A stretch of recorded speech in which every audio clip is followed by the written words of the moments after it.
Hello students, तो हम फिर से आए हैं मोल कंसेप्ट के न्यू लेक्चर में, न्यू टॉपिक के ऊपर। हमने अभी तक वेपर डेंसिटीज और मॉलिक्यूलर वेट से रिलेटेड कंसेप्ट्स देखे थे। अब एक नया कंसेप्ट है परसेंटेज कॉम्पोजिशन। ठीक है, तो परसेंटेज कॉम्पोजिशन में हमें बताना होता है कि मास परसेंट कितना है किस एलिमेंट का। पहले फॉर्मूला देख लो भाई। Formula is this, mass percent जो है वो होता है मास of element upon molar mass of compound into 100। एक सिंपल सा एग्जांपल दूंगा पहले। सपोज मेरे पास एक फ्रूट की बास्केट है। ठीक है, बास्केट समझ लेना भाई, इतनी अच्छी ड्रॉ नहीं होती है। ठीक है, फ्रूट बास्केट है, उसमें बहुत सारे फ्रूट्स हैं अलग अलग टाइप के। ठीक है, और ये भी है। ठीक है, डिफरेंट टाइप्स के फ्रूट्स हैं। एक टाइप का ये हो गया, एक टाइप का ये हो गया, एक टाइप का ये हो गया। टोटल फ्रूट्स 100 हैं। ये बनानास है ना। हंसना मत, मतलब बस इमेजिन ही करना है ना। और ये है ऑरेंजेस और ये है एप्पल्स। ठीक है, तो टोटल फ्रूट्स 100 है, उसमें से एप्पल्स कितने परसेंट हैं। तो एप्पल्स कितने परसेंट हैं। सपोज मैंने कहा मेरे पास 20 एप्पल्स हैं, 40 ऑरेंजेस हैं, है ना। और बाकी के 40 की जगह हम ले लेते हैं 50 ऑरेंजेस हैं, तो 50 20 और 30 बनानास हैं। तो एप्पल्स का परसेंटेज कितना हुआ। तो बताओ भाई, टोटल नंबर कितना है बेटा 100, और उसमें से एप्पल्स कितने हैं 20 इंटू 100, तो परसेंटेज कितनी हो गई 20%। ऐसे ही बनाना कितने परसेंट हो जाएंगे 30%, ऑरेंजेस 50%। तो ऐसे ही किसी भी कंपाउंड में किस एलिमेंट का कितना परसेंटेज बाय मास है, मास के हिसाब से। तो टोटल वेट, सपोज मैं बोलूं कि इसमें 100 ग्राम फ्रूट है या 100 केजी है, 20 केजी एप्पल्स है, 50 केजी ऑरेंजेस है और 30 केजी बनानास है। तो 100 केजी में 20% एप्पल का वेट हो गया, 50% ऑरेंज का हो गया और बनाना का। तो यहाँ बाय वेट है, मास परसेंट लिखा है तो बाय वेट। तो बताओ भाई, कैल्शियम कार्बोनेट में पहले तो आइडेंटिफाई कर लेते हैं एलिमेंट्स कौन कौन से होते हैं बेटा। तो कैल्शियम कार्बोनेट में एक कैल्शियम होता है, एक कार्बन होता है और 3 ऑक्सीजन होते हैं ना। 1 कैल्शियम, 1 कार्बन एंड 3 ऑक्सीजन। इसका मास निकाले तो भाई टोटल मास भी तो निकालना पड़ेगा। तो टोटल मास कितना हो जाएगा, इसको रफ कर देते हैं पहले।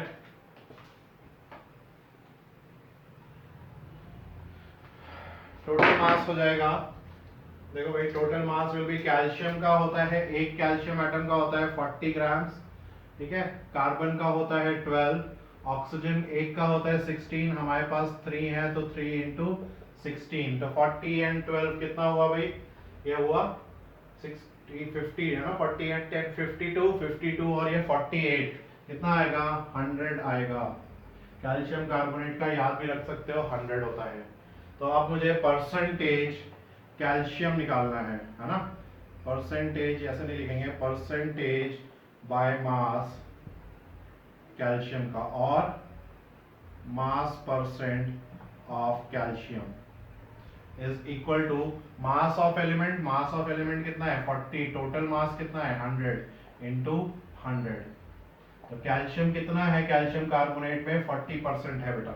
ठीक है, कार्बन कितना है, percentage mass percent of carbon, तो ये होता है 12 बाय, इसमें तो एक ही एलिमेंट है, 12 बाय 100 इंटू परसेंट के इंटू 100, तो ये हुआ 12%। ऑक्सीजन कितना है बेटा, परसेंट है ना, percent by mass of oxygen, तो ये है 48 by 100 into 100 is equal to 48%। ठीक है, इज इक्वल टू 48%। समझ में आया, टोटल परसेंट। और हमें चेक करने हैं हमारे आंसर करेक्ट है कि नहीं। सबको ऐड कर लो, सबको ऐड कर लो, टोटल सम कितना आना चाहिए 100 ही आना चाहिए 100 में से, तो पता चल जाएगा तुम्हारी कैलकुलेशन भी करेक्ट है। तो ऐसे हम मास परसेंट क्या इसके क्वेश्चंस निकालते हैं। एक और क्वेश्चन लिखो होमवर्क में। ठीक है, find mass percent of each element in glucose. Find mass percent of each element in glucose. Homework के लिए लिखो भाई, और आंसर्स मुझे भेजना व्हाट्सएप पे या फिर यूट्यूब कमेंट्स में। ग्लूकोज का फॉर्मूला बता देता हूँ, अगर याद नहीं है तो C6H12 O6 होता है। तो find mass percent of each element in glucose. Clear है? आंसर्स बताना भाई, ठीक है।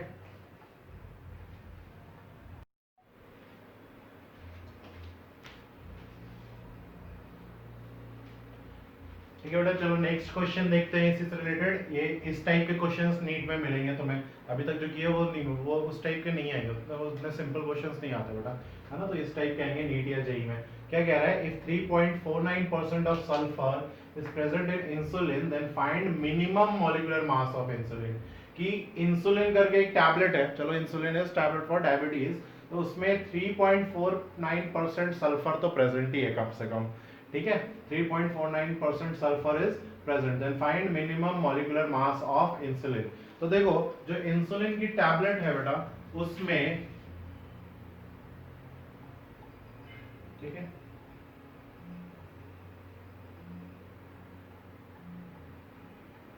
ठीक है, जो ये इंसुलिन की टैबलेट है, इसमें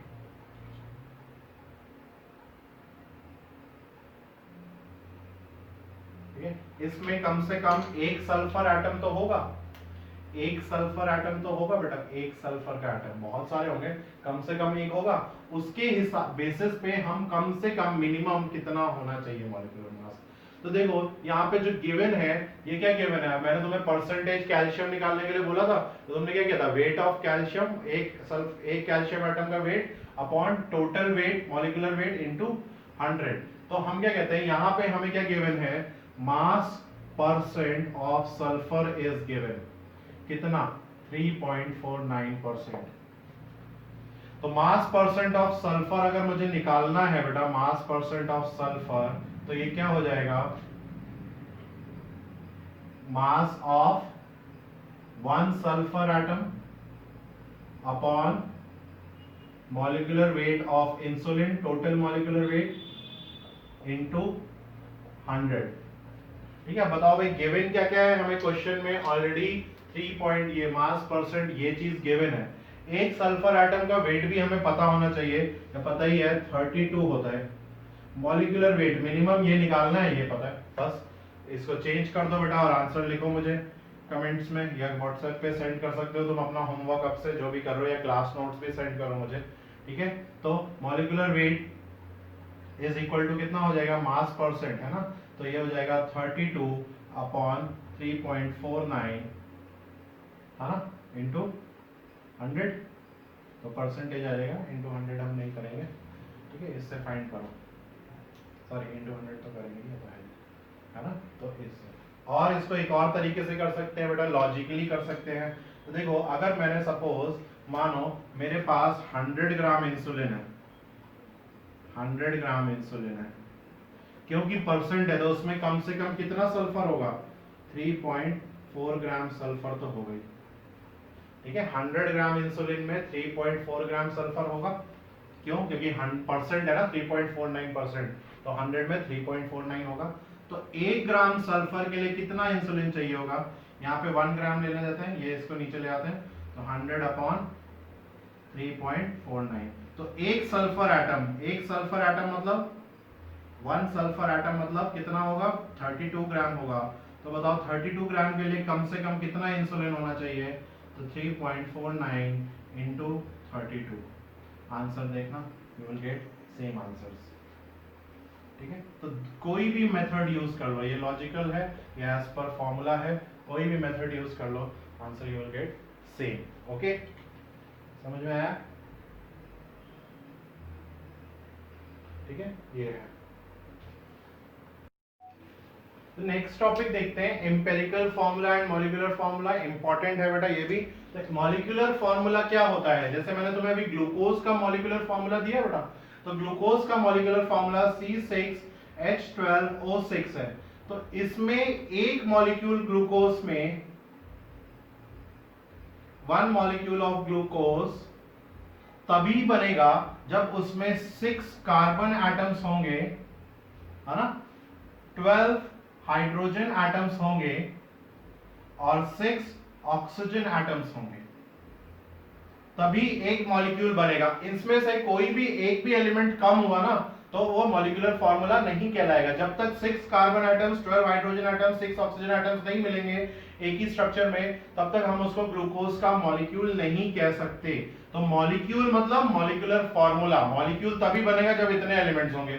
सपोज इसी तरह K2SO4 है, पोटेशियम सल्फेट, तो जब तक 2 पोटेशियम एटम्स, एक sulphur atom and 4 oxygen atoms नहीं मिलेंगे, एक सल्फर, एक potassium, KSO4 is not potassium sulphate, तो वो तब तक K2SO4 का मॉलिक्यूल नहीं बनेगा और उसको हम मॉलिक्यूलर फॉर्मूला रिगार्ड नहीं करेंगे। तो उसमें total number of ion, exact number of atoms present in a molecule of a compound are represented in a molecular formula। exact number होना चाहिए, exact to the whole number, exact whole number होना चाहिए in molecular formula representation।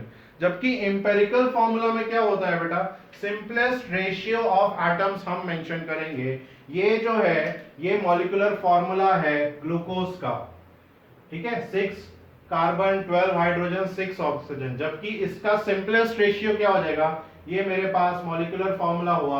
Empirical formula बताओ, simplest ratio क्या करें, सबको 6 से divide कर दो, तो कार्बन का क्या है 1 2 एंड 1। तो अकॉर्डिंग टू एम्पिरिकल फॉर्मूला देखो भाई, कार्बन जो है,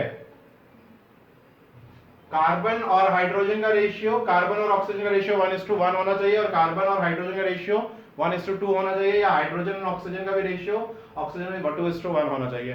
simplest ratio of atoms in a molecule of a compound. Similarly K2SO4 का मॉलिक्यूलर फॉर्मूला जो है, तो 2 पोटेशियम के एटम्स, सल्फर का 1 एटम और ऑक्सीजन के 4 एटम्स, और इसका एम्पिरिकल फॉर्मूला क्या हो जाएगा, यही रहेगा बेटा, क्योंकि इसको हम अब डिवाइड करेंगे तो होल नंबर, रेशियो में मैंने बात बोली थी होल नंबर ही रहना चाहिए। तो अगर तुम इसको 2 से डिवाइड करो तो ये 1 हो जाएगा, ये 2 हो जाएगा, पर ये 0.5 हो जाएगा या हाफ हो जाएगा। फ्रैक्शन या डेसिमल हम होल रेशियो में रिप्रेजेंट नहीं करते हैं, उसे होल नंबर्स में ही रखते हैं।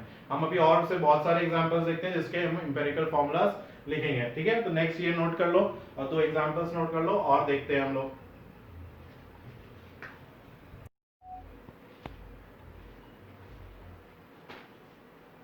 तो स्टूडेंट्स हम लोग ये कुछ एग्जांपल्स हैं, मॉलिक्यूलर फॉर्मूला गिवन है, इनका एम्पिरिकल फॉर्मूला बताना है, तो हमें इनको सिंपलेस्ट रेशियो में कन्वर्ट करना है। C6H12O6, इसको क्या करें, सबको 2 से डिवाइड कर दो, तो हमें क्या मिलेगा, सॉरी 2 से 6 से डिवाइड कर दो, तो विल गेट CH2O। ये इसका एम्पिरिकल फॉर्मूला या सिंपलेस्ट रेशियो में फॉर्मूला हो जाएगा। समझ में आ रहा है, सिंपलेस्ट रेशियो एटम्स। अब 1 से कम नहीं कर सकते हम, 0.5 नहीं कर सकते, 3 से डिवाइड नहीं कर सकते, 0.3 वगैरह। ऐसे ही यहाँ पे देखो भाई CH3 COOH, पॉज करके सब लोग ट्राई करेंगे, तो इसको हम लिख सकते हैं, देखो C2H4O2, C2H4O2, तो 2 से डिवाइड कर दो अगेन, तो C2 है तो C1, H4 है तो 2 एंड O। C6H6 तो CH, C2H2 भी CH, ये कितना हो जाएगा, CH2 हो जाएगा, ये कितना हो जाएगा, CH3 हो जाएगा। CH4 का कितना रहेगा, तो वो सेम रहेगा, क्योंकि कार्बन वही 1 से सिंपलेस्ट नहीं कर सकते, 1 is the simplest natural number, तो 1 इज सिंपलेस्ट नेचुरल नंबर। ऐसे ही H2O का कर सकते हैं, H2O का भी सेम रहेगा। समझ में आया। तो मॉलिक्यूलर फॉर्मूला ऑब्टेन, अगर हमें एम्पिरिकल फॉर्मूला पता है, मॉलिक्यूलर फॉर्मूला में n की वैल्यू मल्टीप्लाई करते हैं। n की वैल्यू क्या, जैसे कि यहाँ पे n की वैल्यू क्या है बेटा, जो जिससे तुमने डिवाइड कर दिया था, molecular formula divided by n will give you empirical formula. n इधर ले आओ, तो एम्पिरिकल फॉर्मूला n से, किस नंबर से हमने डिवाइड किया था इसको, 6 से, है ना, 6 1 2 n, तो n की वैल्यू क्या हुई ग्लूकोज में, n की वैल्यू I2, ठीक है। इसी तरह हम इसमें, सॉरी n की वैल्यू यहाँ पे आई 6 से किया है, इसी तरह हम यहाँ से 6 मल्टीप्लाई कर देंगे तो हमें वापस ग्लूकोज मिल जाएगा, ग्लूकोज का मॉलिक्यूलर फॉर्मूला। समझ में आया है। तो molecular formula is n into empirical formula where n is natural number 1 2 और 3। n क्या हो जाएगा, n फाइंड करना है, तो मॉलिक्यूलर फॉर्मूला का मास, ग्लूकोज का मॉलिक्यूलर फॉर्मूला का मास कितना होगा, मैं बता देता हूं, इट विल बी 180। फाइंड भी करना है तुम्हें 180, 12 into 6 plus 12 into 1 plus 16 into 6 180। और इंपेरिकल फॉर्मूला का मास कितना है बेटा, देखो 12 प्लस 2 12 प्लस 2 14 प्लस 16 कितना आया भाई, 16 एंड 14 30, तो 180 है ना। सपोज मुझे n फॉर ग्लूकोज फाइंड करना है, तो मॉलिक्यूलर फॉर्मूला मास कितना आ रहा था 180 और इंपेरिकल फॉर्मूला मास कितना आ रहा है बेटा 30, तो n की वैल्यू कितनी आई 6। समझ में आया। तो इंपेरिकल फॉर्मूला में हम सिंपलेस्ट रेशियो ऑफ एटम्स को रिप्रेजेंट करते हैं बेटा। ओके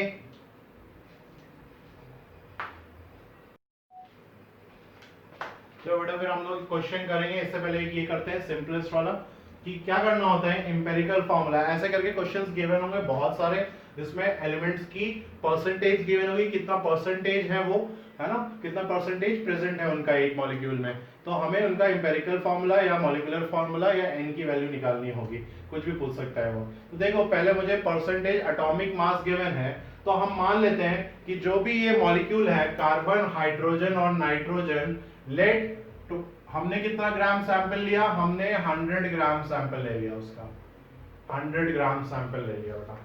तो 100 ग्राम सैंपल लिया, अगर 100 ग्राम सैंपल लिया हमने, तो उसमें कार्बन कितना प्रेजेंट होगा 48 ग्राम्स, 100 में से 48% है तो 48 grams, hydrogen 10 grams, nitrogen 42 grams. तो 48 ग्राम के मोल्स निकालने हैं, कितने मोल्स प्रेजेंट है, डिवाइड कर देंगे इसके एटॉमिक वेट से, ठीक है, डिवाइड कर देंगे एटॉमिक वेट से। इसका 10 का किससे डिवाइड करेंगे, 1 से ही करेंगे, हाइड्रोजन का 1 होता है और नाइट्रोजन का 42 डिवाइडेड बाय 14, ठीक है भाई। तो देखो रेशियो कितना आ रहा है भाई, ठीक है, ये कितना आया, ये कितने मोल्स आए इसके 12 4 जा, ये 10 और ये 3, ठीक है। रेशियो क्या आया बेटा 4, है ना, मैंने अलाइनमेंट गलत कर दिया, 4 10 एंड 3, ठीक है, कितना आ रहा है भाई 4 10 एंड 3। अब क्या करना है, मैं जो स्टेप्स बोल रहा हूं इनको लिखते भी जाना। स्टेप 1 है कि हमने सैंपल को 100 अज्यूम कर दिया, सबसे बेस्ट है कि परसेंटेज में गिवन है, देन उतना ही वेट गिवन हो गया, 100 ग्राम में 48 ग्राम है, तो इसके मोल्स कैसे होंगे, divided by atomic weight. Atomic weight से मुझे एटम्स मिल गए, नंबर ऑफ एटम्स, तो 4।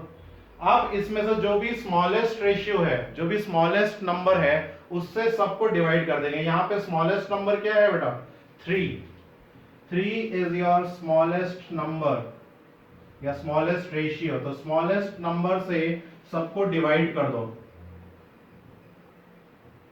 तो ये तो हुआ 1, ये तो नाइट्रोजन तो हुआ 1, ये कितना आया 10/3 3.33, ये कितना आया 4/3, ये कितना होगा 1.33। तो सिंपलेस्ट रेशियो, रेशियो कभी भी होल डेसिमल्स में या फ्रैक्शन में नहीं हो सकता, तो it will be simplest ratio क्या होगा 1.33 को हम 1 कंसीडर करेंगे, 3.33 को 3 कंसीडर करेंगे और इसको 1 कंसीडर करेंगे। मतलब कि जो एम्पिरिकल फॉर्मूला है, कार्बन एक ही प्रेजेंट है, हाइड्रोजन 3 प्रेजेंट है और नाइट्रोजन भी 1 प्रेजेंट है, ये इसका एम्पिरिकल फॉर्मूला हो गया।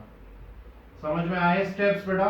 सबसे पहले सैंपल को 100 लो, क्योंकि परसेंट में है, जितना भी परसेंट है उतने ग्राम्स हो जाएंगे, वेट उसका टोटल उसके एटॉमिक वेट से डिवाइड कर देंगे, फिर जो भी नंबर आएगा, रेशियो आएगा, उसमें से जो सबसे स्मॉलेस्ट नंबर है उससे सबको डिवाइड कर देंगे और फिर सिंपलेस्ट रेशियो में कन्वर्ट कर लेंगे। ओके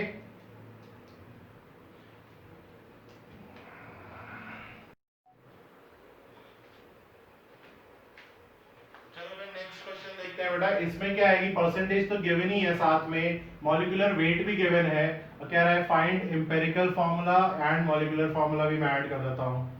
तो सबसे पहले फर्स्ट स्टेप क्या है, पूरे को 100 ले लो, कि सैंपल हमारे पास 100 ग्राम है, 100 ग्राम है तो कार्बन कितने ग्राम हुआ 39, हाइड्रोजन कितने ग्राम हुआ 7, ऑक्सीजन कितने ग्राम हुआ 53, डिवाइड कर दो सबके एटॉमिक वेट से, कार्बन को 12 से डिवाइड कर दो, इसको 1 से कर देंगे, इसको 16 से कर देंगे, तो ये 30। सब लोग खुद से कैलकुलेशन करेंगे बेटा, पॉज करके, है ना, पॉज करके कैलकुलेट करो, नो कैलकुलेटर इज अलाउड।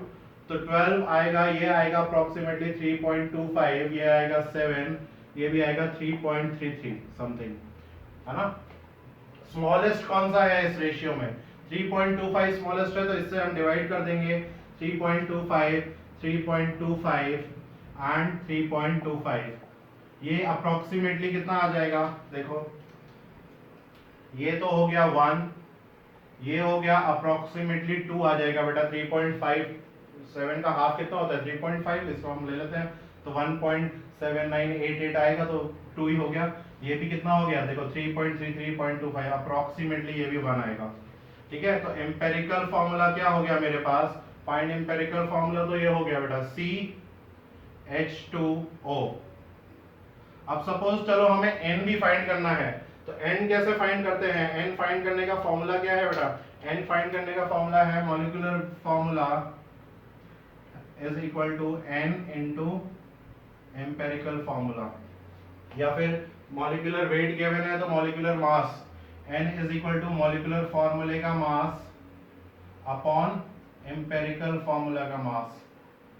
तो मॉलिक्यूलर फॉर्मूले का मास तो गिवन ही है 60 पुट कर दो। एम्पेरिकल फॉर्मूले का मास देख लेते हैं, 12 प्लस 2 14 प्लस 16 30। तो n की वैल्यू कितनी आई? n हमारे पास आया 2, है ना। n की वैल्यू कितनी आई? 2 आई। तो मॉलिक्यूलर फॉर्मूला क्या हो जाएगा? एम्पेरिकल फॉर्मूला है CH2O, इसको 2 से डिवाइड कर दो, हमें मॉलिक्यूलर फॉर्मूला मिल जाएगा। That is molecular formula is C2H4O2। समझ में आया भाई? फिर से देखो नहीं तो, है ना, एंड अंडरस्टैंड करो एंड स्टेप्स लिख लो एक बारी। सब लोग लिखेंगे इस नोटबुक में और मुझे नोट्स अपलोड करने हैं व्हाट्सएप पे सबके। ओके, ये देखो। और फिर एक नेक्स्ट क्वेश्चन होमवर्क में ले लो। ठीक है, ये होमवर्क के लिए क्वेश्चन है। पहले इसको नोट कर लो पॉज करके, एंड देन इसको नोट करो होमवर्क के लिए।